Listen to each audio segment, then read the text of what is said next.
اعوذ باللہ من الشیطان الرجیم بسم اللہ الرحمن الرحیم۔ سورۃ الفتح مدنی سورت ہے۔ رکوع نمبر 9، آیت نمبر 1 سے آیت نمبر 3 تک صلح حدیبیہ کا واقعہ ہے۔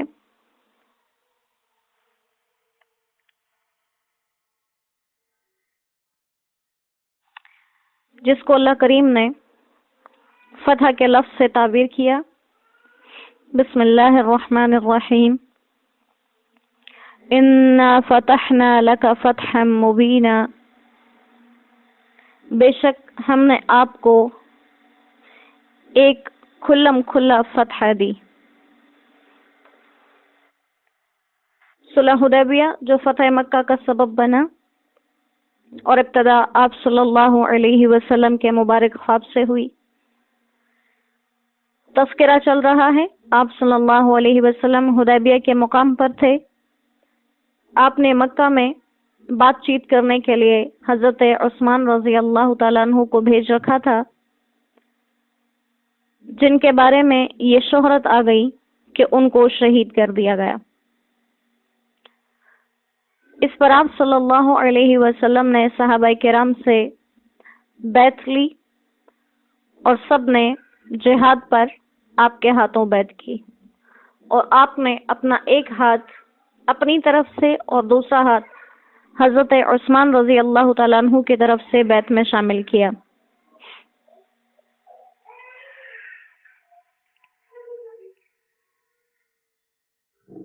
تو حدیبیہ کی یہ صلح میں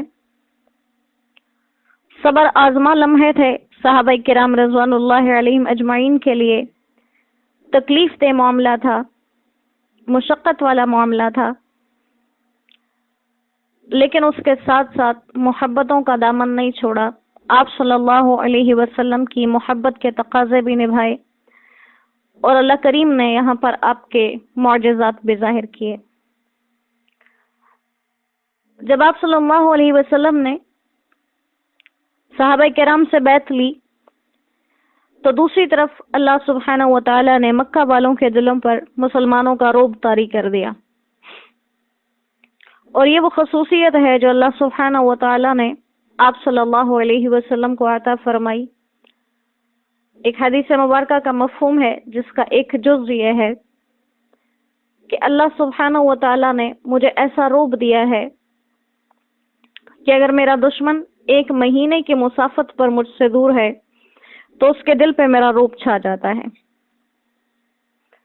تو یہی وہ رعب جو اللہ سبحانہ و تعالی نے ہمیشہ اہل کفر پر طاری کیا، مسلمانوں کا۔ اہل مکہ نے اپنے 3 آدمی بھیجے، سہیل بن عمر، حویتب بن عبد العزا، مقرز بن حفص۔ وہ آپ صلی اللہ علیہ وسلم کی بارگاہ میں حاضر ہوئے اور عرض کی کہ آپ تک جو خبر پہنچی ہے کہ حضرت عثمان غنی رضی اللہ تعالیٰ عنہ کو شہید کیا گیا اور ان کے ساتھیوں کو بھی، یہ غلط ہے۔ ہم ان لوگوں کو آپ کے پاس واپس بھیج دیتے ہیں، آپ ہمارے قیدیوں کو آزاد کر دیجئے۔ آپ صلی اللہ علیہ وسلم نے ان لوگوں کو آزاد کر دیا۔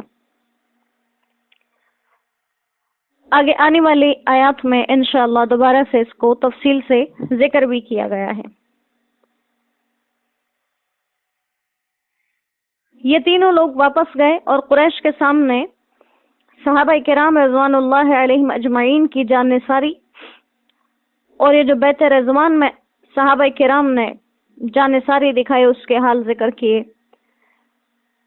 تو قریش کے اصحاب رائے کہنے لگے کہ اس سے بہتر کوئی بات نہیں ہے کہ ہم محمد صلی اللہ علیہ وسلم سے اس بات پر عہد کر لیں، صلح کر لیں کہ وہ اس سال تو واپس چلے جائیں، تاکہ کہیں پورے عرب میں یہ شہرت نہ ہو کہ ہم نے ان کو روکنا چاہا، وہ زبردستی مکہ میں داخل ہو گئے، اور اگلے سال عمرہ کے لیے آئیں، وہ بھی صرف 3 دن کے لیے، اور فی الحال اپنے جانور کے لائے ہوئے جانوروں کی قربانی کر دیں اور احرام کھول کر چلے جائیں۔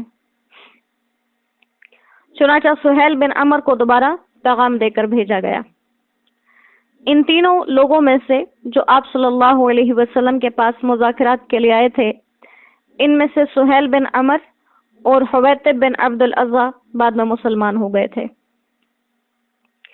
اب جب دوبارہ سہیل آپ صلی اللہ علیہ وسلم کی خدمت میں آ رہے تھے تو آپ نے دور سے ان کو دیکھ کے فرمایا، لگتا ہے اب اس قوم نے صلح کا ارادہ کر لیا۔ آپ صلی اللہ علیہ وسلم چار زانو ہو کر بیٹھ گئے اور صحابہ کرام میں سے عباد بن بشر اور سلمہ رضی اللہ تعالی عنہما نے ہتھیاروں سے آپ کی حفاظت کے لیے پہرا لگا لیا۔ سہیل نے حاضر ہو کر آپ صلی اللہ علیہ وسلم کے سامنے قریش کا یہی پیغام رکھا، اور یہ پیغام ایسا تھا کہ یقیناً صحابہ کرام اس پر بالکل بھی راضی نہیں تھے، اور آپ صلی اللہ علیہ وسلم کے سامنے بحث مباحثہ شروع ہو گیا، آوازیں کبھی پست کبھی بلند، جس پر حضرت عباد رضی اللہ تعالیٰ عنہ نے سہیل کو بھی ڈانٹا کہ حضور کے سامنے بلند آواز سے بات کرنے کی اجازت نہیں ہے۔ صحابہ کرام رضوان اللہ علیہم اجمعین راضی نہیں تھے، لیکن پھر بھی آپ صلی اللہ علیہ وسلم اس شرط کو قبول کر کے راضی ہو گئے۔ پھر اس شخص نے کہا کہ ہم صلح نامہ لکھ لیتے ہیں۔ آپ صلی اللہ علیہ وسلم نے حضرت علی رضی اللہ تعالیٰ عنہ سے کہا کہ لکھنا شروع کریے اور لکھیں بسم اللہ الرحمن الرحیم۔ تو سہیل نے یہیں سے بحث کی کہ رحمان اور رحیم تو ہم استعمال نہیں کرتے اپنے جملوں میں، آپ ایسا ہی لکھیں جیسے ہم ہمیشہ لکھا کرتے تھے، یعنی بسمک اللہم۔ آپ نے مان لیا۔ حضرت علی رضی اللہ تعالیٰ عنہ سے ایسا ہی لکھنے کو کہا۔ اس کے بعد آپ نے حضرت علی رضی اللہ تعالیٰ عنہ کو لکھوانا شروع کیا کہ یہ وہ عہد نامہ ہے جس کا فیصلہ محمد رسول اللہ صلی اللہ علیہ وسلم نے کیا ہے۔ سہیل نے اس پر بھی ضد کی کہ اگر ہم آپ کو اللہ کا رسول ہی مانتے تو آپ کو بیت اللہ سے نہیں روکتے، یعنی اصل تو مسئلہ ہی یہ ہے کہ ہم آپ کو رسول ہی نہیں مانتے، تو آپ ایسا بھی نہ لکھیں بلکہ اپنا اصلی نام لکھیں، محمد بن عبد اللہ۔ آپ صلی اللہ علیہ وسلم نے قبول فرمایا اور حضرت علی رضی اللہ تعالیٰ عنہ سے فرمایا کہ جو لکھا ہے اس کو مٹاؤ اور محمد بن عبد اللہ لکھ دو۔ لیکن حضرت علی رضی اللہ تعالیٰ عنہ نے باوجود سراپا اطاعت و محبت کے عرض کی کہ میں تو یہ نہیں کر سکتا کہ آپ کے نام کو مٹا دوں۔ اب یہ نافرمانی کی بات نہیں ہے، یہ ادب اور محبت کی بات ہے کہ آپ صلی اللہ علیہ وسلم کے نام کو لکھ کر میں کیسے مٹا دوں، میں کیسے رسول اللہ نہ لکھوں آپ کے ساتھ۔ یہ ان کی محبت تھی، یہ بے ادبی نہیں تھی، یہ نافرمانی نہیں تھی۔ اور صحابہ کرام میں سے دو صحابہ حضرت اسید بن حضیر اور سعد بن عبادہ رضی اللہ تعالیٰ عنہ نے حضرت علی رضی اللہ تعالیٰ عنہ کا ہاتھ بھی پکڑ لیا کہ ہرگز نہ مٹائیں اور محمد الرسول اللہ کے علاوہ اور کچھ بھی نہ لکھیں، اگر یہ نہیں مانتے لوگ تو ہمارے اور ان کے درمیان ہماری تلوار فیصلہ کر دے گی۔ اس پر ہر طرف سے آوازیں بلند ہو گئی تو آپ صلی اللہ علیہ وسلم نے وہ کاغذ خود اپنے دستے مبارک میں لیا، اور باوجود اس کے کہ آپ امی تھے، لکھنا نہیں جانتے تھے، لیکن آپ نے لکھا اپنے ہاتھ سے، اور یوں لکھا کہ یہ وہ فیصلہ ہے جو محمد بن عبداللہ اور سہیل بن عمر نے 10 سال کے لیے جنگ بندی پر کیا ہے، جس میں سب لوگ امن سے رہیں، ایک دوسرے پر چڑھائی اور جنگ سے پرہیز کریں۔ پھر آپ صلی اللہ علیہ وسلم نے ان سے کہا کہ ہماری ایک شرط ہے، اگر قبول کر لیں کہ ہمیں اس وقت تو عمرہ کرنے کی، طواف کرنے کی اجازت دی جائے، ہمیں نہ روکا جائے۔ لیکن سہیل نے کہا یہ نہیں ہو سکتا، آپ نے قبول فرمایا۔ اس کے بعد سہیل نے اپنی شرط لکھی کہ جو شخص مکہ والوں میں سے اپنے ولی کی اجازت کے بغیر آپ کے پاس جائے گا، چاہے وہ مسلمان ہی کیوں نہ ہو، تو آپ اس کو واپس کریں گے، اور اگر مسلمانوں میں سے کوئی قریش کے پاس آ جائے تو وہ واپس نہیں کیا جائے گا۔ پھر صحابہ کرام رضواناللہ علیہم اجمعین میں انتشار پھیلا، پھر ان کو تکلیف سے گزرنا پڑا، پھر انہوں نے قبول کرنے سے انکار کیا، لیکن آپ صلی اللہ علیہ وسلم نے قبول فرما لیا اور کہا کہ اگر ہم میں سے کوئی آدمی ان کے پاس چلا گیا تو اس کو اللہ نے ہی ہم سے دور کیا ہے، ہم کیوں اس کی فکر کریں، اور اگر ان کا کوئی آدمی ہمارے پاس آ گیا اور ہم نے واپس کر دیا تو بھی اللہ اس کے لیے سہولت کا راستہ نکال دیں گے۔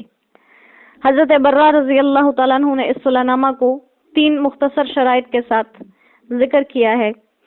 پہلی شرط کہ اگر قریش کا کوئی مسلمانوں کے پاس چلا جائے تو وہ واپس کیا جائے گا، اگر مسلمانوں میں سے کوئی کافروں کے پاس چلا جائے تو واپس نہیں کریں گے، اور آئندہ سال عمرے کے لیے آئیں گے، 3 دن قیام ہوگا اور ہتھیار زیادہ نہیں لائیں گے۔ اور آخر میں یہ لکھا گیا کہ یہ عہد نامہ اہل مکہ اور آپ صلی اللہ علیہ وسلم کے درمیان ایک محفوظ دستاویز ہے جس کی کوئی خلاف ورزی نہیں کر سکتا، اور باقی عرب کو آزادی ہے، جو چاہیں محمد رسول اللہ صلی اللہ علیہ وسلم کے ساتھ ہو جائیں اور جو چاہیں قریش مکہ کے ساتھ داخل ہو جائیں۔ تو قبیلہ خزاعہ آپ صلی اللہ علیہ وسلم کے عقد میں داخل ہو گئے، اور بنو بکر آپ صلی اللہ علیہ وسلم کے مخالف یعنی قریش کے عہد میں داخل ہو گئے۔ یہاں پر حضرت عمر رضی اللہ تعالیٰ عنہ شدید تکلیف سے دوچار ہوئے۔ انہوں نے عرض کی کہ اے اللہ کے رسول، کیا آپ اللہ کے نبی برحق نہیں؟ آپ نے فرمایا کیوں نہیں؟ پھر وہ کہنے لگے کیا ہم حق پر اور یہ باطل پر نہیں؟ آپ نے فرمایا کیوں نہیں؟ پھر حضرت عمر رضی اللہ تعالیٰ عنہ نے عرض کی کیا ہمارے مقتولین جنت میں اور ان کے مقتولین جہنم میں نہیں؟ آپ نے فرمایا بے شک۔ اس پر حضرت عمر رضی اللہ تعالیٰ عنہ نے عرض کی پھر ہم کیوں اس ذلت کو قبول کریں کہ عمرہ کیے بغیر واپس چلے جائیں جب تک جنگ کے ساتھ اللہ کوئی فیصلہ نہ کر دیں؟ آپ صلی اللہ علیہ وسلم نے فرمایا کہ میں اللہ کا بندہ اور اس کا رسول ہوں، ہرگز اللہ کے حکم کے خلاف نہیں کر سکتا، اور اللہ مجھے ضائع نہیں کریں گے، وہ میرے مددگار ہیں۔ حضرت عمر رضی اللہ تعالیٰ عنہ نے عرض کی کہ یا رسول اللہ، کیا آپ نے ہم سے نہیں کہا تھا کہ ہم بیت اللہ کے پاس جائیں گے اور طواف کریں گے؟ آپ نے فرمایا بے شک، مگر میں نے یہ نہیں کہا تھا کہ یہ کام اسی سال ہوگا۔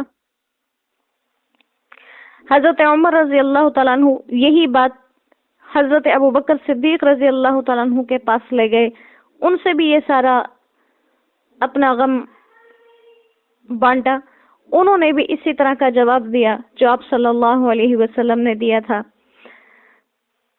کہ وہ اللہ کے بندے ہیں، اللہ کے رسول ہیں، اللہ کے حکم کے خلاف کوئی کام نہیں کریں گے، اللہ ان کا مددگار ہے، اس لیے تم مرتے دم تک آپ صلی اللہ علیہ وسلم کی رکاب کو تھامے رہو، خدا کی قسم وہ حق پر ہے۔ تو یہ حوصلہ تھا حضرت ابوبکر صدیق رضی اللہ تعالیٰ عنہ کا کہ سب کے حوصلے جہاں غصے میں تبدیل ہو گئے، اللہ نے ان کو وہ صبر دے رکھا تھا، اسی لیے اللہ سبحانہ و تعالیٰ نے خلیفہ اول منتخب فرمائے مومنین کے لیے، مسلمانوں کے لیے۔ اب اسی صلح نامہ کے دوران صلح نامہ طے ہوا، اور یہ بہت کڑی منازل ہیں، یقیناً ہم جیسے لوگ اتنی بڑی چیزوں پر صبر نہیں کر سکتے۔ اللہ سبحانہ و تعالیٰ نے جہاں سے دین کی ابتدا کی، ان کو بڑے مضبوط سینے، مضبوط حوصلے عطا کیے۔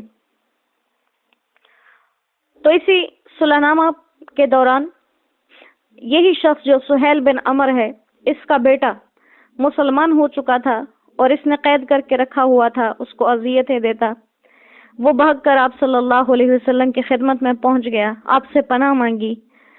مسلمانوں نے اس کو پناہ دی، لیکن وہ سہیل کہنے لگا کہ تو پہلے ہی عہد نامے کی خلاف ورزی ہو رہی ہے، اگر یہ واپس نہ کیا گیا تو میں صلح کی کوئی شرط نہیں مانوں گا۔ آپ صلی اللہ علیہ وسلم اس عہد کے پابند ہو چکے تھے۔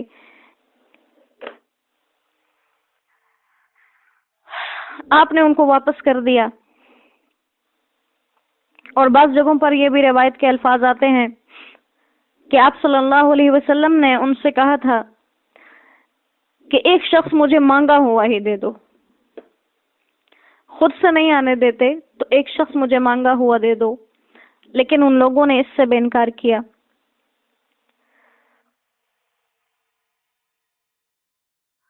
آپ صلی اللہ علیہ وسلم نے حضرت ابو جندل کو واپس کر دیا اور وہ تکلیف میں روتے بلکتے چلے گئے، جس سے مسلمانوں کو انتہائی صدمہ پہنچا۔ لیکن یہ صلح کا معاہدہ تھا، اس میں دراڑ پڑ سکتی تھی، لہٰذا آپ نے ان کو تسلی دی کہ اے ابو جندل تم کچھ دن اور صبر کرو، اللہ تمہارے لیے اور ضعفاء مسلمانوں کے لیے جو مکہ میں ہے کوئی انتظام کرنے والے ہیں۔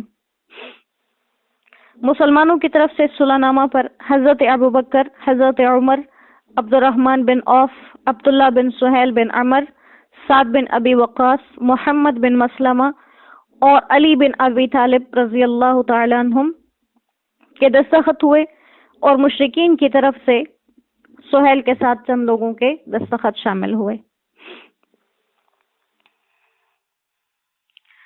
اور انہی ابو جندل کے بارے میں آتا ہے کہ پھر یہ واپس مکہ نہیں گئے، بلکہ وہاں سے بھاگ کر دریا کے کنارے ٹھکانہ بنا لیا، اور جو لوگ بھی مسلمان ہوتے جاتے تو چونکہ معاہدے کی روح سے آپ صلی اللہ علیہ وسلم کے پاس نہیں آ سکتے تھے، اس لیے وہ اسی دریا کے کنارے جا کے آباد ہوتے رہے، اور ان کا ایک مختصر سا گروہ بن گیا۔ اور انہوں نے قریش مکہ جب ان راستوں پہ تجارت کے لیے آتے جاتے تو یہ لوگ ان سے مال اسباب لے لیتے، ان کے ساتھ جنگ کرتے، اور مشرکین مکہ ہمیشہ ان سے ہار جاتے۔ آخر کار وہ تنگ آ گئے اور آپ صلی اللہ علیہ وسلم سے کہنے لگے کہ ہم آپ سے کہتے ہیں کہ ان لوگوں کو اپنے پاس بلا لیجئے، کیونکہ ان کی وجہ سے ہم سخت مشقت میں ہیں۔ آپ صلی اللہ علیہ وسلم نے خط لکھا ابو جندل رضی اللہ تعالیٰ عنہ کو اور اپنے پاس بلا لیا۔ لیکن یہ قسمتیں ہیں جو انسان کو کیا کیا دکھاتی ہیں۔ خط لانے والے جب ان کے پاس پہنچے تو یہ نزع کی حالت میں تھے۔ آپ کے خط مبارک کو لیا، آنکھوں سے لگایا، سینے سے لگایا، اور کہنے لگے کہ بلاوا تو آ گیا لیکن بڑی دیر ہو گئی، اور وہیں ان کا انتقال ہو گیا۔ تو یہ انتہائی صبر آزما لمحات تھے جن سے مسلمانوں کو گزرنا پڑا۔ اب اس کے بعد آپ نے صلح کے مطابق احرام کھولنا تھا، اور اس کے لیے حلق یا قصر یعنی بال منڈوانا یا کٹوانا ضروری تھے۔ آپ صلی اللہ علیہ وسلم نے صحابہ کرام سے یہ بات کہہ دی، لیکن سب اتنی تکلیف میں تھے کہ کوئی بھی نہیں اٹھا۔ آپ صلی اللہ علیہ وسلم غمگین سے اپنے خیمے میں تشریف لائے۔ آپ کے ساتھ حضرت ام سلمہ رضی اللہ تعالیٰ عنہ تھیں۔ آپ نے ان سے یہ بات ذکر کی، انہوں نے آپ کو تسلی دی اور کہا کہ آپ کسی سے کچھ نہ کہیں، کیونکہ صحابہ بہت دکھ میں ہیں، بہت تکلیف میں ہیں، وہ آپ کو کچھ نہیں کہہ پا رہے۔ آپ اپنے بال منڈوا دیجئے، وہ آپ کو دیکھ کر خود ہی ایسا کریں گے۔ آپ صلی اللہ علیہ وسلم نے حجام کو بلوایا اور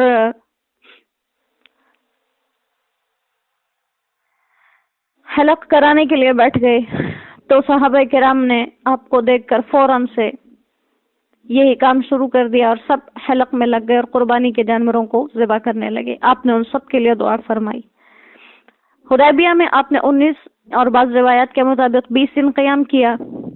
یہاں سے جب واپس ہوئے اور صحابہ کرام کے مجمع کے ساتھ عصفان کے مقام پر جب پہنچے تو مسلمانوں کے پاس زیادہ راہ ختم ہونے کے قریب تھا، کچھ تھوڑی بہت چیزیں باقی ماندہ ان کے پاس تھیں۔ آپ صلی اللہ علیہ وسلم نے ایک دسترخوان پر ان کو جمع کیا، اور 1400 صحابہ کرام کا مجمع تھا۔ آپ نے دعا فرمائی، سب نے کھانا شروع کیا، اور صحابہ کرام رضوان اللہ علیہ مجمعین فرماتے ہیں کہ سارے صحابہ کرام نے کھا بھی لیا پیٹ بھر کے، اپنے برتنوں کو بھی بھر لیا، اور کھانا ابھی بھی اتنا ہی باقی تھا۔ یہ آپ کا دوسرا معجزہ جو اس سفر میں لوگوں پر ظاہر ہوا۔ آپ صلی اللہ علیہ وسلم اس کو دیکھ کر بہت مسرور ہوئے، اور جیسے اللہ کا قانون ہے، ہر تنگی کے بعد آسانی ہوتی ہے، ہر تنگی کے بعد آسانی ہوتی ہے، اور صحابہ کرام کا دکھ اس لیے بڑا ہوا تھا کہ وہ انبیاء نہیں تھے، اور آپ صلی اللہ علیہ وسلم اس لیے آسانی سے سہ رہے تھے کیونکہ آپ نبی تھے، اور جتنی انسان کی ہستی بڑی ہوتی ہے اتنا ہی اسے اپنا ظرف بڑا رکھنا پڑتا ہے، اپنا صبر وسیع رکھنا پڑتا ہے۔ اللہ کریم اس پاکیزہ دین کے لیے، اس پاکیزہ کلام کے لیے جس طرح سے تکلیفیں اٹھائی گئی ہیں، ہمیں اس حق کو ادا کرنے کی اللہ توفیق عطا فرمائے۔ کن سختیوں، کن مشقتوں سے گزر کر یہ دین ہمارے پاس آیا ہے، اللہ ہمیں اس کی قدر کرنے کی توفیق عطا فرمائے۔ اور جتنی ہماری زندگی ہے، جیسے عموماً کہا جاتا ہے کہ 40 سال کی عمر تک انسان کی جوانی کا دور ہوتا ہے، اس کے بعد بڑھاپا شروع ہو جاتا ہے، تو ہر انسان اپنی عمر کا اندازہ لگائے۔ 20، 22، 25 سال تک تو انسان کسی کھاتے میں اپنے آپ کو نہیں سمجھتا، لیکن ہر وہ انسان، چاہے وہ 20 سال کا ہے، 21 سال کا ہے، 19 سال کا ہے، 30 سال کا ہے، وہ اندازہ لگا لے کہ اگر بشرط زندگی وہ زندہ رہا تو اس کے 40 سال ہونے میں کتنا وقت ہے۔ تو یہ جو بیج بونے کا وقت ہوتا ہے یہ 40 سال تک کا ہی ہے، تو اپنے باقی ماندہ زندگی میں ہم ایسے کام کریں